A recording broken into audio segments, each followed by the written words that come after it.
अंगेज महाकाश में देखते हैं असंख्य रंगों से भरपूर दृश्य जो वास्तव में पूरे महाकाश का एक छोटा सा हिस्सा भर है।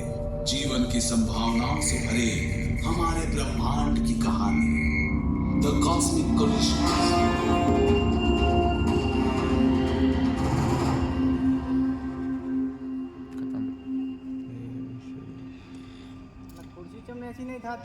एग्जिट। महाकाशीय सागर के एक किनारे खड़े होकर नक्षत्र बहुत शांत दिखते हैं। लगता है ब्रह्मांड में सब कुछ अनुशासित है। जब रात के अंधेरे में अचानक ही कुछ नया दिखता है तो हमें हैरत होती है। आसमान में धूमकेतु के आने से हमारे पूर्वज हमेशा आतंकित होते थे। सन 1631 में जब विसुवियस पर्वत का शिखर ध्वस्त हुआ तो उसके जलते लावा से इटली के 2 शहर बर्बाद हो गए। उस समय एक धूमकेतु दिखा और इस अजनबी घुसपैठिए को ही इस विनाश और विस्फोट का दोषी माना गया। 1665 ईस्वी में लंदन के लोगों ने प्लेग में हुई मौतों के लिए भी एक धूमकेतु को ही जिम्मेदार माना था। पहले लोग सोचते थे कि ऐसे धूमकेतु अशुभ होते हैं, किसी अनहोनी को जन्म देने वाले। आज हम जानते हैं कि धूमकेतु शुरू में सूर्य की परिक्रमा करने वाली बर्फीली चट्टानों के टुकड़े होते हैं, हमारे सौर मंडल के ग्रहों से काफी दूर। अगर इनमें से कोई सूर्य की गर्मी के नजदीक वाले परिक्रमा पथ में खींचा आता है तो बर्फीली सतह ठोस से गैस बन जाती है। पीछे छोड़ते हैं चट्टान और धूल से भरी मीलों लंबी पूंछ।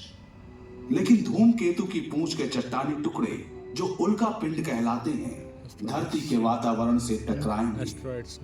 टकराते ही ये जल उठेंगे, ज्वलंत उल्काओं का स्रोत फूटेगा।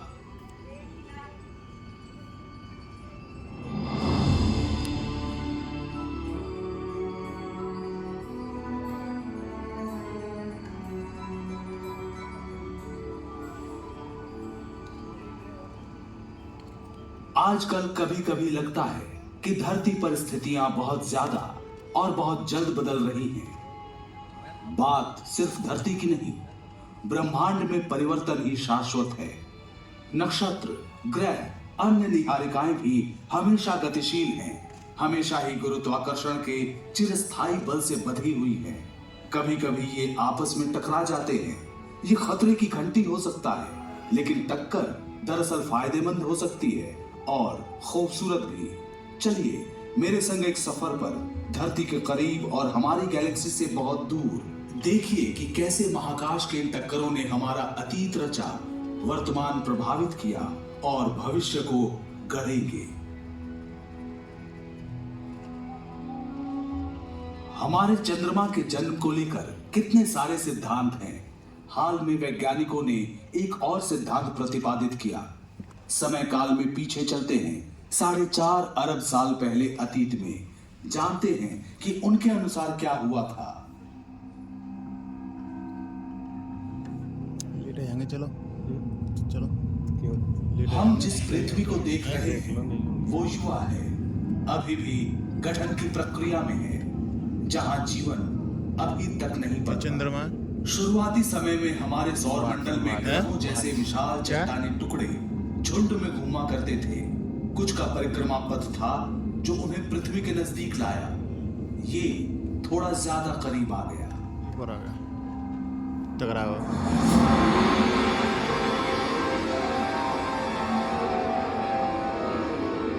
इस टक्कर से पृथ्वी लगभग नष्ट हो गई। अंतरिक्ष में फैला पिघला हुआ लावा, ज्यादातर लावा वापस विध्वस्त ग्रह पर गिरा।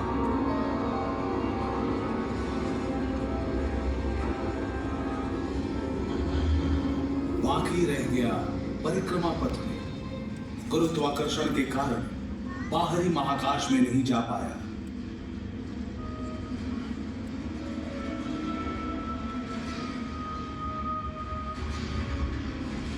जब ये खुरदुरे चट्टान धरती के चारों ओर घूमने लगे, गुरुत्वाकर्षण ने इन्हें एक साथ किया।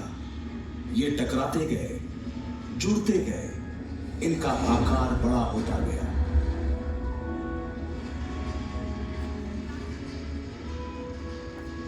कुछ ही सप्ताहों में ये टुकड़े जुड़कर विशाल और विशाल हो गए।